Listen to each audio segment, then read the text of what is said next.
साथियों, जय भीम, नमो बुद्धाय। साथियों, बौद्ध धर्म के मानने वालों के लिए बुद्ध पूर्णिमा सबसे अधिक महत्वपूर्ण दिन है। वैशाख में पड़ने वाली इस पूर्णिमा के दिन ही शाक्य कुल के राजा शुद्धोधन के घर में सिद्धार्थ का जन्म हुआ था। इसी दिन लंबी तपस्या के बाद सिद्धार्थ गौतम को ज्ञान की प्राप्ति हुई और वे विश्व में बुद्ध के नाम से विख्यात हुए और इसी दिन उनका परिनिर्वाण हुआ। रविवार की रात को बुद्ध पूर्णिमा के पावन अवसर पर गुजरात के ऊना गांव के उस दलित परिवार समेत 300 से अधिक दलितों ने बौद्ध धर्म को अंगीकार किया। इस परिवार के सदस्यों को जुलाई 2016 में हिंदुत्व से प्रेरित तथाकथित गौ रक्षकों ने बेरहमी के साथ कोड़ों से मारा था। इसके पहले 11 अप्रैल को महाराष्ट्र के शिरस गांव में 500 से अधिक दलितों ने बौद्ध धर्म अपनाया।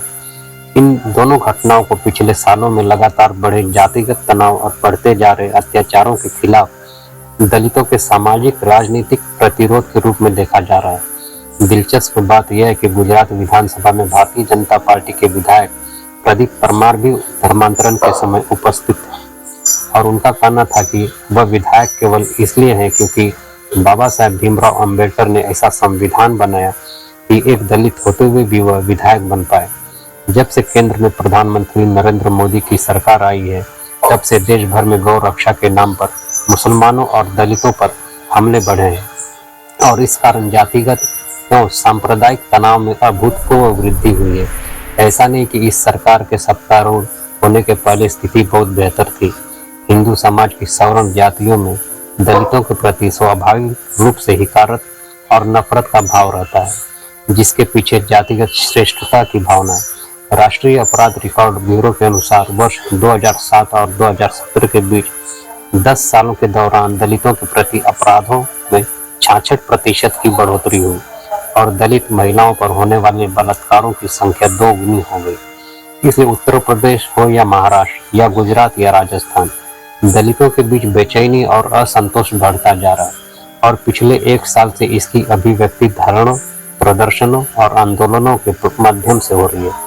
उत्तर प्रदेश में चंद्रशेखर रावण और गुजरात में जिग्नेश मेवानी इसी प्रक्रिया के दौरान उभरे हुए दलित नेता हैं। समस्या यह है कि राष्ट्रीय स्वयंसेवक संघ और उसके जैसे अन्य हिंदुत्ववादी संगठन अंबेडकर के जीवन काल में हमेशा उनका विरोध और मनुस्मृति जैसे जाति व्यवस्था के पोषक और समर्थक धर्म ग्रंथों का समर्थन करते रहे। इसलिए अब जब प्रधानमंत्री मोदी अंबेडकर की प्रशंसा करते हैं, बौद्ध भिक्षुओं को दलितों के बीच अपने संदेश के साथ भेजते हैं और उनकी पार्टी के नेता गृह मंत्री अमित शाह और उत्तर प्रदेश के मुख्यमंत्री योगी आदित्यनाथ जब दलितों के घरों में जाकर वहां खाना खाने के बहुप्रचारित और सार्वजनिक आयोजन करते हैं, तो इस सबको दलित गंभीरता से नहीं लेते और इसे केवल दिखावा और छलावा ही समझते हैं। बाबा साहब अम्बेडकर ने तो अपनी मृत्यु से लगभग 20 वर्ष पहले घोषणा कर दी थी कि उनका जन्म भले ही एक हिंदू के रूप में हुआ हो, उनकी मृत्यु हिंदू के रूप में नहीं होगी। अपनी मृत्यु से 2 माह पहले अक्टूबर 1956 में अपने हजारों लाखों अनुयायियों के साथ बाबा साहब ने हिंदू धर्म त्याग कर बौद्ध धर्म ग्रहण कर लिया और तभी से प्रतिवर्ष दलित अपना असंतोष और विरोध व्यक्त करने के लिए धर्मांतरण का सहारा लेते हैं। अगले साल लोकसभा चुनाव होने वाले हैं और इसके पहले कई विधानसभा चुनाव हुए। दलितों की आबादी भारत की कुल आबादी का लगभग 20% है। अब इस आबादी को दबा कर रहना अधिक से अधिक मुश्किल होता जा रहा है, लेकिन फिर भी सरकारें उनके उत्थान के लिए सार्थक और कारगर उपाय करने के बजाय केवल प्रतीकात्मकता का सहारा लेती है। आने वाले दिनों में इन प्रतीकात्मक कदमों का कोई खास असर होने वाला नहीं, क्योंकि अब दलितों के बीच अपनी अस्मिता, आत्मगौरव और अधिकार की चेतना बढ़ रही है।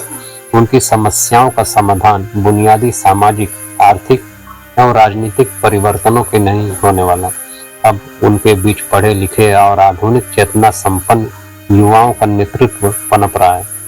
यह नेतृत्व समाज में सम्मान के साथ जीने का अधिकार और सत्ता में वाजिब हिस्सेदारी मांग रहा है। उसके बिना यह संतुष्ट होने वाला नहीं है। निहित स्वार्थों के लिए यह खतरे की घंटी है।